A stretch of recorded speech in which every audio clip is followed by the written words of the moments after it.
Hello everyone. In today's session, we'll see the gas power cycle, which is also known as air standard cycle. Today we'll study the importance of gas power cycle or air standard cycle in internal combustion engine. Then we'll study the assumptions made in air standard cycle. Also we'll see the various terminologies of IC engine, and finally we'll see the types of air standard cycle. So let us begin with gas power cycle. In gas power cycles, we are having the term gas. This gas is nothing but it is called as a perfect gas. Now let us see what is a perfect gas. A gas which follows all the gas laws, that is Charles law, Boyle's law, Gay-Lussac's law and Avogadro's law, is called as a perfect gas. Now for example, if air which is around us, if that air follows all the above gas laws, then it can be treated as a perfect gas. A perfect gas will have two specific heats. First, specific heat at constant pressure. It is denoted as C suffix P. Second, specific heat at constant volume. It is denoted as C suffix V. In case of gas power cycles, we can take gas or air as a working medium. Now this gas can be taken as a mixture of air and fuel. Remember, the gas power cycle are also called as air standard cycle. So air standard cycle can be defined as a heat engine working on cycle with air as a working medium. Now what is heat engine? Heat engine is basically a mechanical device that converts heat energy into useful work. Now let us first study the importance of air standard cycle, or why we need to study the air standard cycle. You all are familiar with actual engine.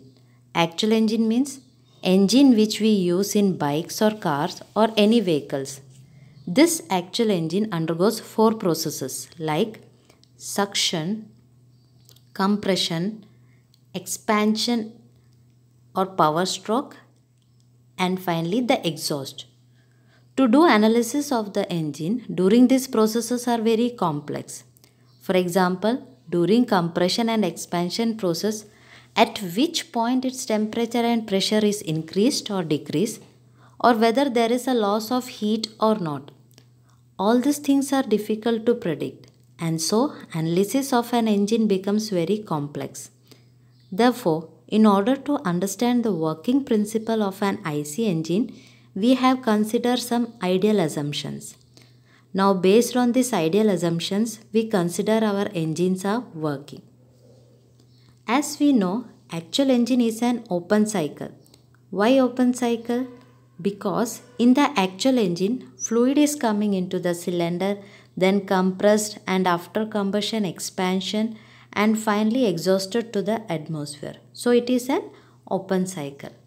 But in an ideal engine, we'll consider it as closed cycle.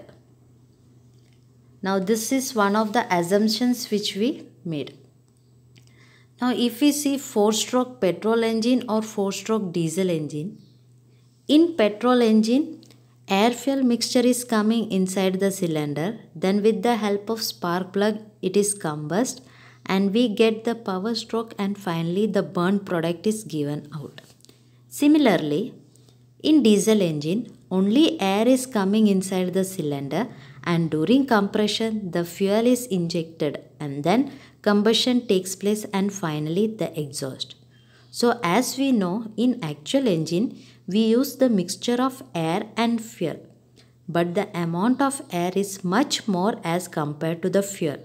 Therefore, in an ideal cycle, we consider air as the working medium. So these are the basic assumptions we made in air standard cycle. So let us see some of the other assumptions made in air standard cycle. The first assumption is air is used as a working fluid. As we saw in case of actual engine, there will be mixture of air and fuel inside the engine.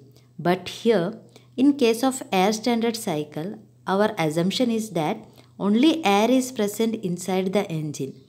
And the reason is, as we compare the quantity of air and fuel inside the actual engine, the amount of air is more compared to the amount of fuel. So in case of air standard cycle, we assumed air as a working fluid. Next assumption is, the air used is a perfect gas. That is, it obeys all the gas laws. That means the air which we are using for air standard cycle must be a perfect gas. And a perfect gas means it should obey all the gas laws. So here the air which we are taking as a working fluid should follow all the gas laws to be a perfect gas. Next is, no chemical reactions takes place. That means the chemical composition of air does not change, or they are constant throughout the process. Fourth assumption is specific heats. That is, specific heat at constant pressure and specific heat at constant volume do not change with respect to temperature. If we see in actual cycle, as the temperature increases, there is a change in specific heat. But here in air standard cycle, where we are taking air as a working fluid, have two specific heats.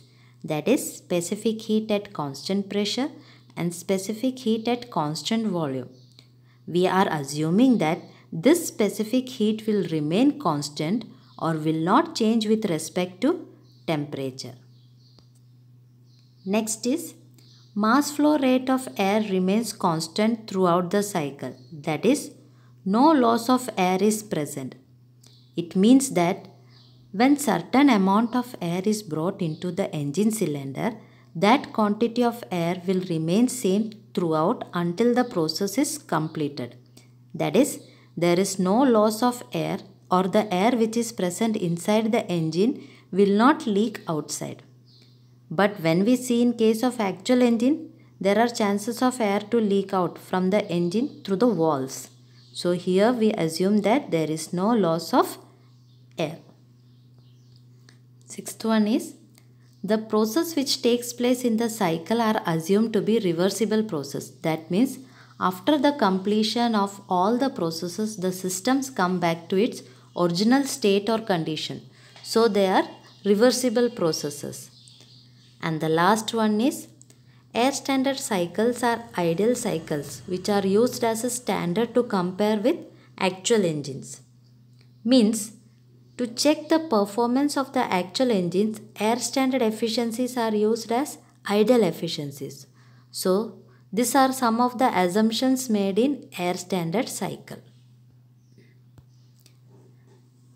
Now let us see the engine terminology or the nomenclatures. First one is bore. The nominal inside diameter of the engine cylinder is called bore. It is denoted by small d and expressed in millimeters. Next is top dead center.